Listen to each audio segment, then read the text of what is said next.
Easily rebalance your FlexGroup volumes layout with Workload Factory.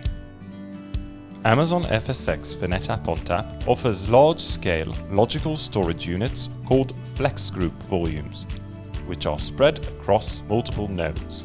When working with large-scale datasets, some nodes can become full, while others are underutilized. FSx for ONTAP can seamlessly redistribute data across nodes, improving performance and ensuring more efficient use of your storage resources. This allows for enhanced storage efficiency and optimized performance. Let's see an easy way to do just that with Workload Factory. In Workload Factory, click Go to Storage. Then go to the FSx for ONTAP tab and choose the FSx for ONTAP system you want to rebalance and click Manage. Click on the Volumes tab. Click Check Volume Balance.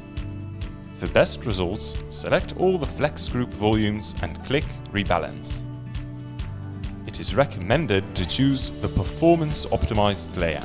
If the FlexGroup volume is part of a SnapMirror replication relationship, choose the Restricted layout. Choose Manual if you need to set up your own unique layout. Click Next. The layout comparison will demonstrate how the FlexGroup volumes are going to be spread out across nodes after the rebalancing operation. In this example, instead of having 1.09 terabytes on only 2 nodes, each of the available 4 nodes will have 560 gigabytes each. Click Next. You can read what will happen during the operation and other important notes. Click Rebalance to execute. That's it, you're done. Sit back while Workload Factory rebalances your FlexGroup volumes across the FSx for ONTAP nodes. Easily rebalance your FlexGroup volumes layout with Workload Factory.